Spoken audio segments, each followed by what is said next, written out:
Hey, check this out, guys. This family makes $10,000 a month, but can't pay their mortgage. Help me find where their money's actually disappearing to, so they don't lose their house.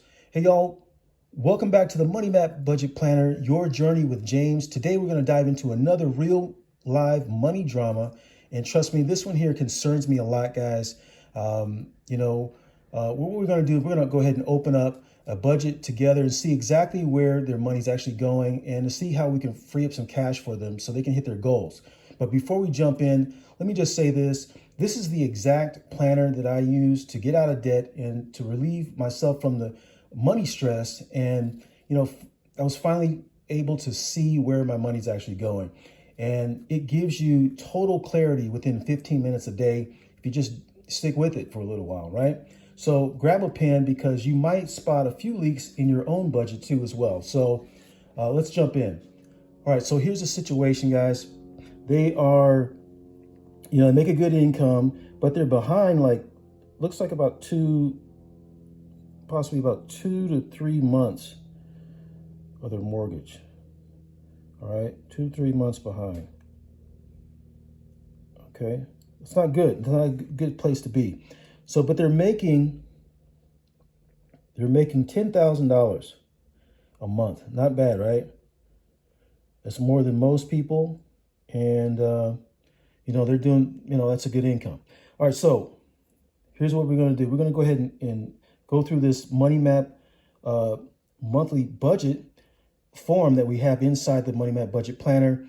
This is the form that you're going to use on a regular basis every single month.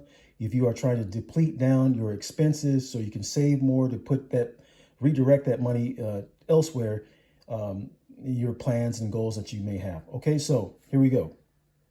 They got their $10,000 coming in, and we're gonna have two columns here of expenses. One is the fixed expenses, the other is the variable. And I've already had these printed out on here so you can kind of see this, and so we don't spend a lot of time on this. All right, so they are spending, here's the situation. Their first expense is their mortgage, all right? They spend $3,000. $3,000 is a pretty good sized mortgage. Not easy to come up with always for some people, and I get that. All right, so, but that amount is still under 30, right at 30% of their income, which is, considered to be good. It's not at high risk yet. If it was at 35%, if they were paying $35,000 or $4,000, that would be different. All right, so next is the utilities. Utilities, they're paying $500. $500, guys. So $500 is still under the 10%, right? So under 10%, they're doing pretty well. It's not too bad. All right. Next, cars. The car payment, $1,200. $1,200, guys. That's a lot of money right there. That's probably two cars, I would assume. And also with that, they have an insurance of about $450. I'll put that over here, $450. All right, so altogether, they're paying like $1,650. All right, that's not counting the maintenance on the cars. So, but anyway, so $1,650 is going out each and every month for the cars. We have $500 for utilities, $3,000 for the mortgage. Next is the insurance. Now I categorize all the insurance together, right? And that includes the $450 that they're spending on the car insurance plus the health and life insurance of $600. Altogether, that is $1,050. All right, that's how much is going up for insurance. All right, next is food. This is what they're spending at groceries. They're spending $1,200, guys. $1,200. That's a lot of money for food. I think it is, and it's it's $300 at least per week. That seems to be kind of high to me, but we know there's inflation and all that going on. All right, so next, from there is gas. What they're spending on gas is $700. So that means they're probably, they don't live or work close to home. I would assume they're probably commuting a good distance. So $700 is quite a bit for them to be moving around. All right. So then we're going to move on. We're going to go over to the variable expenses. Now, the variable expenses, this is where you will find your wiggle room. This is where you'll find an extra money that you're spending already in your budget that you can loosen up to redirect into places where you need it to really go to help you, right? So we're going to start off here. This is what they do. They eat out. They go to the restaurants. Like, we all like going to the restaurants, of course. But, you can't be excessive with it. That's crazy. You cannot be over the top with it. This is what they're doing. This is what they're spending, guys. Believe it or not, $1,000 to eat out. $1,000, guys. Unbelievable. That's insane. So, you're spending $1,000 to eat out when you're behind on your house payments. Does that even make sense to anybody? I hope not. That just does not register with me at all, and it shouldn't with you as well. So, and that's the beauty about this Money Map Budget Planner, is that you're getting an aerial view of your finances, and you can see it more clearly with this. Okay, so next is clothing. This is what they spend on clothing. They spend $500 a month, guys. Every 30 days, they're buying brand new clothes, right, for $500. It doesn't make sense to do this to me, especially in this situation, but that's what people are doing. They choose to do. All right, next is the discretionary shopping. Now, let's think about this. Now, they've already spent $1,000 on eating out. They spent, $500 on clothing, and now they're shopping. On top of that, I mean, what's left to buy? Honestly, what's left to buy? But they're spending $800. $800, guys. $800. That's crazy. I can't even imagine what they could possibly be overspending on with $800. This is a mess. Now, also, let me just kind of back up a little bit. As far as eating, they have this $1,000 that they eat out, and then back over here they had spent $1,200.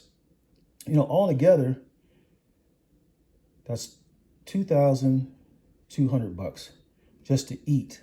Just to eat, guys, every single month. Every 30 days, they're spending that much. And that's excessive. That's 22% of their income, right? That's overboard. You should be no higher than 20% for sure, right? And you want to stay less than that if you can. All right, so just FYI. Next is the subscriptions. Subscriptions, they're spending $280. All right, $280. So $280 is too high. Especially in this type of situation, that's several apps that they probably are using right now. You can stream everything down to one or two apps, Hulu, what's the other one? Netflix or Disney or whatever. Just get it down to size. You got to get these things down, and so you can get yourself out of this mess. This is crazy. Next, they have a gym, right? It's okay to have a gym. You should be taking care of yourself. But the problem is you got paying this guy, this trainer. You're paying this guy with the gym is $300. That's crazy, guys. Why are you paying somebody else to work you out, basically? If you've already been working with this person, they've already given you a routine. You don't need them to do this workout at all. Not now. Not in this case, right? This is not in this situation. You're 2 to 3 months behind. That's what, $6,000 or so, maybe $9,000. It could be higher because of attorney's fees. It's unbelievable. Unbelievable what people are doing right now. All right, next is, now they have the audacity to be going on vacations or, traveling each and every month. This is what they're spending. They're spending $700, guys. Can you believe that?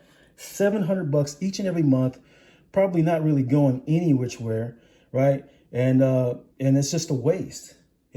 But yet you're struggling. You have the mortgage company's probably calling you each and every day, right? They're sending letters to you. They're threatening you. That's not a good way to live. It's just not at all, right? Okay, next. This is the one I hate the most, is the credit cards. It hurts you the most in your credit score, your FICO score. But it also, like I said, it messes up all the rest of your budget as well because of the high interest. All right, they're paying, it's incredible, $900, guys. $900 each and every single month, every 30 days to pay this credit card. Unbelievable. That is crazy. So let's figure this out. All of this together. Oh, yeah, by the way, again, going back to the savings, they save zero. They have zero saved so far. And that's it's really, really sad. It's sad that a lot of people are living this way. It's unfortunate. Because let's think about it. Of course, this just makes no sense at all. And you're in this situation for a reason, but they're trying to look rich when they're not. And that is the American way, unfortunately. It's not helping families at all in any level. All right, so let's add up these expenses. What they're actually putting out is $12,030. All right, $12,030.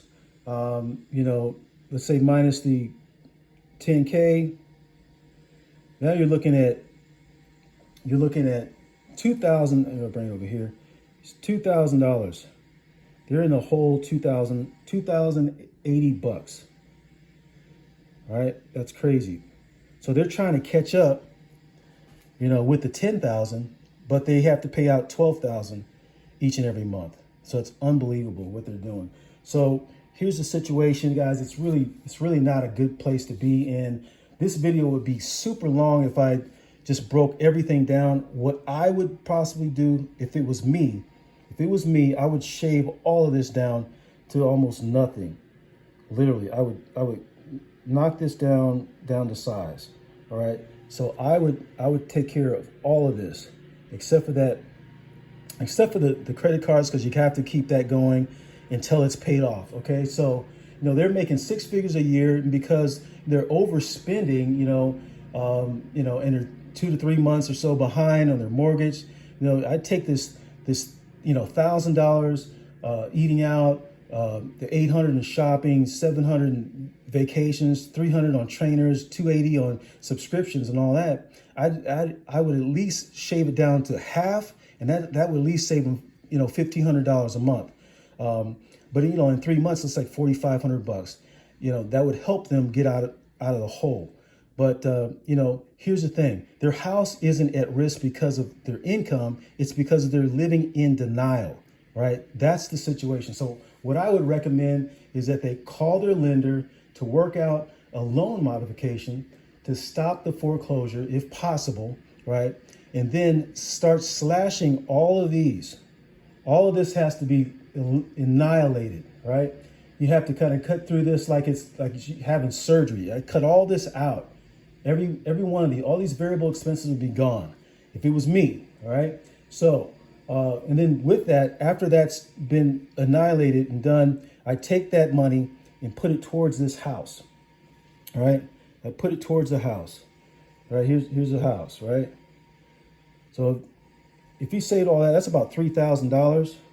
I put $3,000 each and every month towards this house until it got paid down, right? Till it got current, right? And then from there, I would take this $1,000, the $3,000, and put it on this credit card and annihilate that thing. Just get it gone, right? And that would be the best way to do it. So that's just how I would do it, and I would try to help you out with that if possible. So if you think this is crazy, wait till you see the next couple who's spending $1,200 a month on their kids' sports while their credit cards are maxed out. All right, there it is, guys. We found the money hiding right in their budget. The truth is, it's never about how much you make. It's about how much you manage. If I wish I had this planner years ago when I was struggling to, stay afloat, but it helped me so many others as well to take back control of their finances. And, it can do the same for you if you let it. Just 15 minutes a day with the digital Money Map budget planner can change everything for you. You'll find a link in the description and pinned in the comment below. Don't forget to like, share, subscribe, and hit the notification bell for more. Don't wait. All right? Don't wait. Master your money. Don't let money master you. Get your money map on today. God bless, and see you next time.